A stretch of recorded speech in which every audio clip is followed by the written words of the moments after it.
Magandang umaga po. Good news po, good news. At nais ko lamang po ibalita na kagagaling ko lamang po dito sa Central, sa Iglesia ni Cristo. At ako'y pinatawag. Good morning mga kababayan.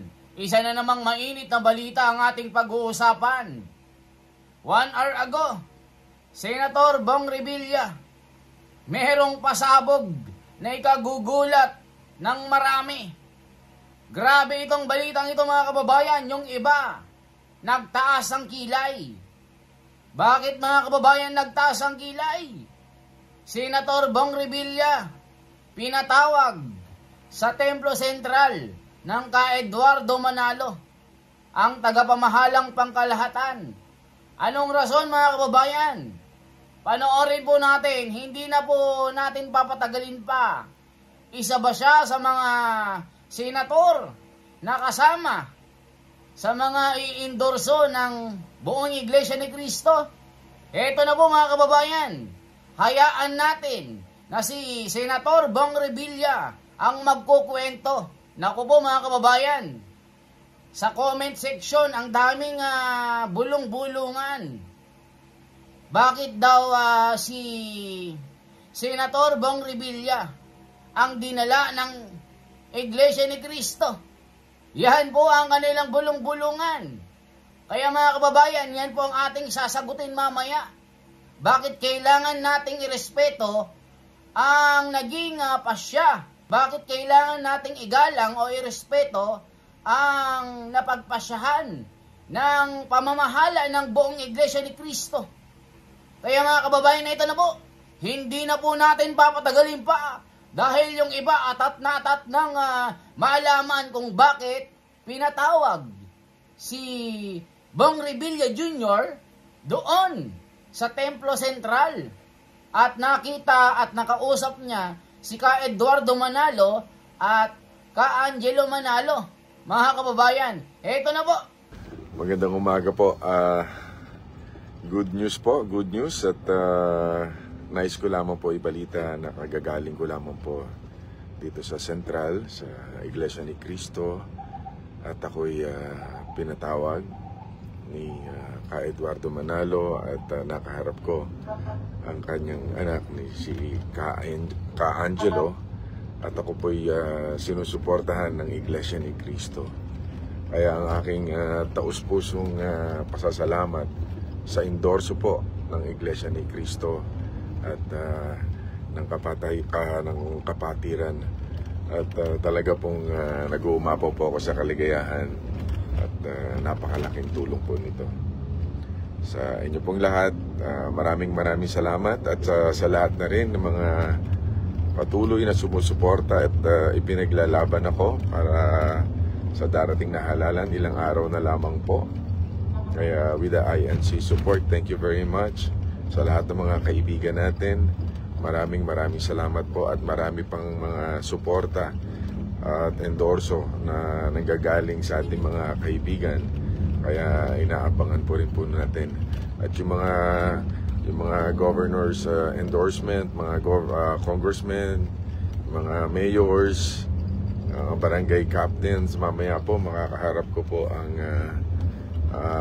ilan sa mga barangay captain ng Quezon City at ng Maynila, no, na tutulong din sa akin at ako'y i-endorse. So yun po, thank you very much at ako'y umapaw sa kaligayahan po. And mabuhay po kayo lahat. Thank you po. Binalita ko lamang po sa inyo. INC, thank you very much po. Ayan mga kababayan, napakinggan nyo na po si Senator Bong Revilla. Nag-uumapaw po sa kasiyahan dahil po isa siya sa mga napili na inindurso ng pamamahala ng Iglesia ni Cristo. Kaya tuwang-tuwa ito mga kababayan dahil malaking bentahe ito. Dahil napakarami pong rehistradong botante na miyembro ng Iglesia ni Cristo. Mga kababayan, kaya kung ano ang pasya ng pamamahala ng buong Iglesia ni Cristo at ng pamunuan at ang leader na si ka Eduardo Manalo, ating irespeto mga kababayan, mga mahal na kapatid. Yun ang ating iboto. Kung sino man ang sinabi at napagkaisahan, ay yun ang susundin natin. Dahil yan po ang isang banal na gawain na sumunod sa pamamahala na itinalaga dito sa lupa. Yan kasi ang isang doktrina na sinusunod ng bawat miyembro ng Iglesia ni Cristo. Bago ka umanib mga kababayan, talagang pag-aaralan mo ang mga kabanalan. Isa yan sa pagsunod sa mga pagboto. Kung sino ang napagkaisahan ng buong pamamahala, ay yun po ang dapat masunod. Bakit yung iba nagrereklamo? Lalong-lalo na yung mga nasa labas ng Iglesia ni Cristo. Bakit daw kasama si Senator Bong Revilla? Kagrupo ni BBM yan. Hindi natin alam mga kababayan. Kaya kung ano man ang pasya ng pamamahala, yun ang ating irespeto. Napakarami namang mga DDS Marami namang mga tao Di ba? Pero wag niyong questionin kung ano ang sinabi ng pamamahala. Kasi ang daming nagtataas ang kilay. Merong mga naglabasang vlog na itong PDP daw ay nilaglag ng Iglesia ni Cristo. Naku po, mga kababayan, huwag kayong mag-isip ng ganon. Alam nyo naman mga kababayan, kung gaano kasuportive ang Iglesia ni Cristo sa mga Duterte. Lalong-lalo na yung naganap na meeting de avance ni kapatid na Caro Dante Marcoleta. Pinayagan na magsalita si Kitty Duterte at si kanyang mami, mga kababayan, at kinampanya pa ang Duterte. Ito lang po yung isa sa mga kumpirmado na inendorso ng Iglesia ni Cristo mga kababayan. So, kung ano man ang kalalabasan nito mga kababayan, respeto natin. Si Caro Dante Marcoleta, ilista nyo na, isa yan sa mga pagkakaisahan ng buong Iglesia ni Cristo, mga kababayan. Yung ibang mga hindi nakakaalam, kung hindi dadalhin daw ang Duterte ng buong Iglesia ni Cristo, hindi raw iboboto si Congressman Marcoleta. Wag nyong isipin yun, mga kababayan. Kung ano ang sinabi na pamamahala, yun dapat ang irespeto natin. Diba mga kababayan? Alam po ng mga kapatid dyan, kaya wag po kayong magdadamdam kung merong alyansa na dadalhin ang Iglesia ni Cristo. Kasi hindi nyo naman alam kung ano yung pinanggagalingan ng pasya ng pamamahala. Okay po mga kababayan, hindi bumuboto ang Iglesia ni Cristo sa mga politiko dahil may kailangan. Kasi isa itong obligasyon mga kababayan. Okay po? Manalo matalo ang mga politiko, ang higit na panalo dito ay yung aral na sinusunod ng buong Iglesia ni Cristo, na sinusunod sa Biblia. Yun po ang paninindigan po ng buong Iglesia ni Cristo at mga kapatid. Yan dapat ang masunod kung sino ang nasa sample ballot na ibibigay sa bawat sambahayan. Yun dapat ang masunod. Yung mga hindi susunod, umalis na kayo sa buong Iglesia ni Cristo. Diba? Ganun lang yon. Kung ayaw nyong sumunod, tumiwalag kayo. Kasi pag hindi kayo sumunod, matitiwalag po kayo. Ganun lang po yun. So, magbasa po tayo ng mga komento. Magbasa po tayo. So, yung iba mga kababayan, tuwang-tuwa, yung mga supporter ni